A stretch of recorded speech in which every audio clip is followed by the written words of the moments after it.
Bonsoir peuple d'Afrique, bonsoir tous ceux qui aiment l'Afrique, c'est votre frère Doudou Harouna du Niger. Je voudrais aujourd'hui intervenir sur les actualités africaines. Donc j'ai bien voulu intervenir le plus tôt possible, mais à cause d'un contretemps, c'est aujourd'hui que j'ai eu le temps. Je voudrais d'abord parler de ce sommet de la CEDEAO organisé par Embalo aux États-Unis. Un sommet qui doit normalement être organisé au siège de l'Union africaine, qui est à Addis Abeba. Non. En tant que traître africain qui vend aussi l'Afrique aux colons, a décidé d'aller aussi, comme d'habitude, chercher la solution des problèmes à l'étranger. Je vous propose de regarder sa vidéo. Monsieur le Président, bonjour. Bonjour.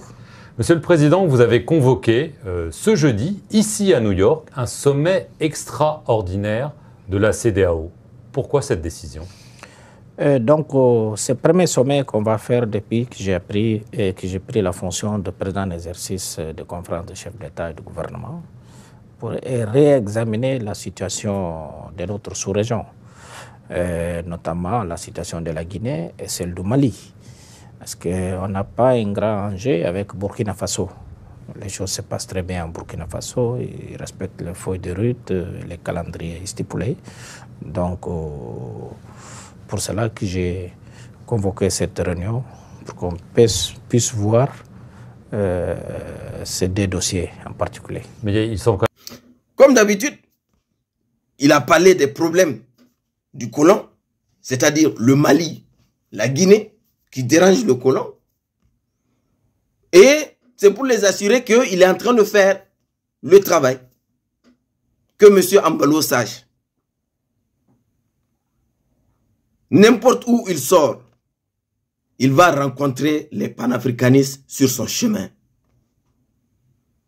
Vous avez décidé de vendre la dignité africaine parce que vous êtes indigne et un traître. Vous avez décidé de vendre le destin de la génération africaine. Et nous n'allons pas vous laisser faire, M. Embalo. Je passe au second sujet qui est Bazoum a été aussi interviewé par ces médias de mensonges. Donc, je vous propose de regarder aussi la vidéo. Depuis le mois de novembre et la mort de 3 civils nigériens lors d'affrontements avec l'armée française à Terra, il y a épisodiquement des manifestations anti-françaises à Niamey. Il y en a encore eu une il y a quelques jours. Alors, vous avez souvent dit que ce sentiment anti-français n'était pas très important au Niger, mais est-ce que vous ne vous voilez pas la face sur une réalité que l'on voit ailleurs dans le Sahel? Moi, je parle du Niger. Je ne sais pas ce qui se passe ailleurs au Sahel. Au Niger, moi qui suis élu de façon démocratique et qui ai pour ambition de faire en sorte que notre parti reste au pouvoir le plus longtemps possible, je fais très attention à mon opinion et je me garderai absolument d'être en décalage avec elle. Si ce que vous dites est vrai, je serai le premier à le sentir et je serai par conséquent le premier à avoir l'attitude que me commandent mes intérêts. Le phénomène dont vous parlez est un phénomène surtout propre aux réseaux sociaux. Du moins au Niger, je ne pense pas que ce soit une préoccupation des citoyens nigériens quand je sais les problèmes auxquels ils sont confrontés et quand je sais que leur plus grande demande vis-à-vis de l'État, c'est de leur assurer la sécurité. Quand je sais tout cela, je me dis que être contre les Français ou contre les Américains n'a pas de sens. Au demeurant, vous l'avez constaté, une manifestation a été organisée le dimanche passé et elle a réuni moins de 500 personnes. Donc, ça veut dire que c'est davantage un phénomène médiatique qu'une opinion vraiment ancrée. Comme vous avez vu, même les journalistes étaient gênés de la question qu'il lui a posée, de cette marche qui a très bien réussi au Niger. Bazoum dit que, bon, lui, c'est quelqu'un qui dit la vérité parce qu'il a compris qu'on le suit pas à pas. On démontre aux gens qu'il est un menteur. Et comme preuve, vous l'avez entendu encore mentir pour dire que cette marche n'a pas, il n'y a pas plus de moins de 500 personnes. Bazoum, c'est un menteur. Et ce sont ces genres de personnes, ils finissent ces genres de mensonges, ils partent tranquillement dans les mosquées prier. C'est grave pour vous. Les moins de 500 personnes qu'il dit, je vous propose encore de regarder les moins de 500 personnes de Bazoum.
La France ne vient plus ici. On n'a pas besoin de la France. On n'a pas besoin de la France. Eux, ce sont des apprentis. Ils ne connaissent même pas la politique. Bokassa a été président. Aujourd'hui, c'est les Français qui ont tué. Ils disent c'est les Français qui ont tué. On n'a pas besoin de Français. Les Français n'ont pas réussi. Les autres ont besoin de Français pour constituer notre territoire. Le Niger appartient aux Nigériens. Ce n'est pas les bandes de voleurs. Non. Deux présidents dans un pays. Vous l'avez entendu ça? On n'a jamais vu ça. Jamais vu. On n'a jamais vu. Un bateau n'a pas deux commandants. Un bateau n'a pas deux commandants. Un seul commandant. S'ils ne veulent pas être toujours capables, on en a marre de faire des voleurs. Ils nous ont prié le pays. Aujourd'hui, le Niger marche à genoux. Ce ne sont pas des gens. Ils n'ont qu'à partir. Mamadi Soussène, un zéro. Moi, je marque le jour versement. Maintenant, je passe au discours du colonel Abdoulaye Maïga à l'ONU. Je viens de voir avant-hier la déclaration du secrétaire général des Nations Unies qui dit que ce ne sont pas des mercenaires. Moi, à la place des Maliens, j'aurais relâché ces 49 soldats. Fin de citation. Je voudrais très respectueusement signifier à ce dernier qu'il existe un principe de subsidiarité, d'ailleurs au contour flou entre la CEDEAO et les Nations Unies, et non un principe de mimétisme. Également, il est important de lui préciser que le secrétaire général des Nations Unies n'est pas un chef d'État et le président en exercice de la CEDEAO n'est pas un fonctionnaire. Par conséquent, il serait indiqué qu'il ne banalise pas la CEDEAO. Enfin, il est utile de rappeler au président en exercice de la CEDEAO qu'au Mali, les autorités n'interfèrent pas dans les dossiers judiciaires et respectent l'indépendance de la justice. Donc nous n'avons pas vocation à interpeller ou relâcher. Ceci relève de la fonction judiciaire. Aussi, M. Oumaro Sissoko Embalo doit être conscient du fait qu'il est le dépositaire d'un lourd héritage et de plusieurs sacrifices qui ont fait la renommée de cette organisation. La dynamique ayant fait la grandeur de la CEDEAO ne doit pas être brisée. Par ailleurs, nous avons pris acte de la menace de sanctions proférées contre le Mali et loin d'être impressionnés par des sanctions, je voudrais signaler au président en exercice de la CEDEAO qu'à la fin de son mandat, les peuples ouest-africains le jugeront sur les efforts qu'il a fournis pour améliorer les conditions de vie des populations et non des shows médiatiques servant des agendas étrangers. À l'endroit de M. Bazoum, il remarquera que le gouvernement de la transition n'a pour le moment jamais réagi à ces propos injurieux pour deux raisons cumulatives. La première raison tient au respect de l'héritage laissé par nos ancêtres, qui consiste à ne pas répondre aux injures par des injures. La seconde relève de l'identité de M. Bazoum, l'étranger qui se réclame du Niger. Nous savons que le peuple nigérien, frère du Mali, se distingue par des valeurs sociétales, culturelles et religieuses très riches. M. Bazoum n'est pas un Nigérien, son comportement nous le reconforte totalement dans notre constat. Excellence, Monsieur le Secrétaire général. Un discours qui parle du cœur des Africains, un discours qui a été apprécié par les Africains. Il a parlé naturellement de Ouattara, qui est aussi le premier traître africain qui continue de vendre l'Afrique. Ouattara a juste continué là où Houphouët-Boigny a terminé. Parce que la déstabilisation de l'Afrique a commencé par Houphouët-Boigny. Le colon sait qu'avec ces gens-là, il peut réussir tout ce qu'il veut. Après, il a parlé de Bazoum, qu'il qualifie de non-nigérien. Et c'est la vérité que Abdoulaye Maïga a dit. Nous avons dénoncé ça depuis longtemps sur les réseaux sociaux. Bazoum, ce n'est pas un Nigérien. Il est incapable de démontrer aux Nigériens qu'il est d'origine nigérienne. La constitution du Niger dit que si tu veux être président de la République du Niger, tu dois être soit de mère ou de père d'origine nigérienne. Ce monsieur est incapable de démontrer ça aux Nigériens. Il nous livre deux identités.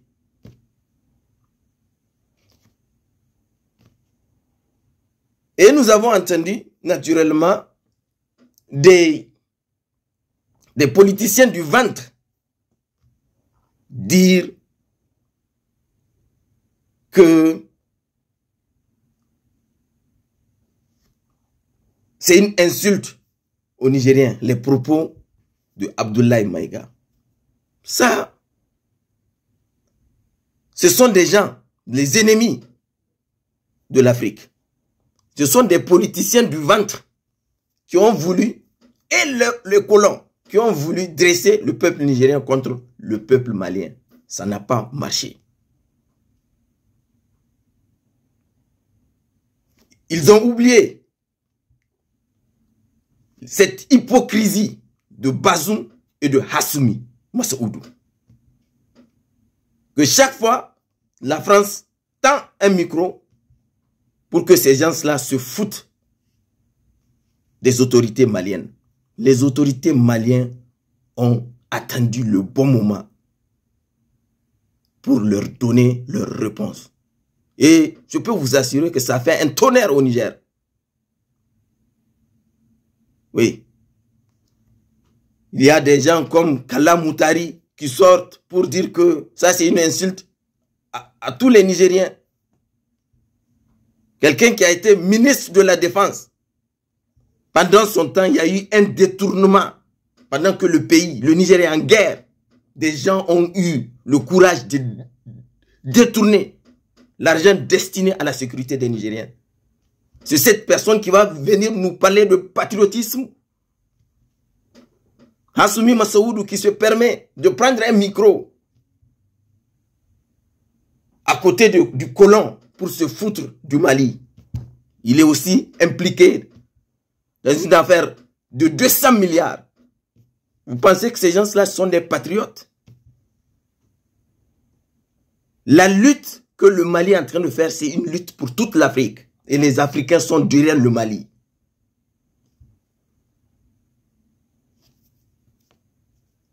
Et enfin, pour terminer, vous avez vu le discours de Bazoum et le discours d'Abdoulaye Maïga. Deux discours différents. Abdoulaye Maïga qui fait un discours de dignité, d'indépendance, sans complexe, pour toute l'Afrique, et le discours de Bazoum, comme d'habitude, qui est là pour mendier.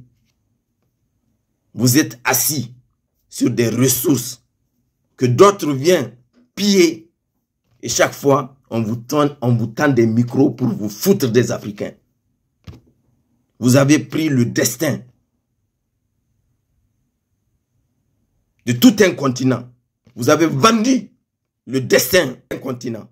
Je termine avec le Burkina Faso, dont il n'est un secret pour personne, le coup d'État qui s'est passé hier. Un coup d'État que moi, je soutiens, parce que Daniba est rentré dans le club des traîtres africains. Quand tu commences à traiter avec des gens comme Mohamed Issoufou, avec des gens comme Ouattara, avec le colon, tu ne peux pas être là pour ton peuple. Les militaires ont compris ça. Ils ont même dit qu'il les a trahis. Et ils ont très bien fait de le dégager. Merci.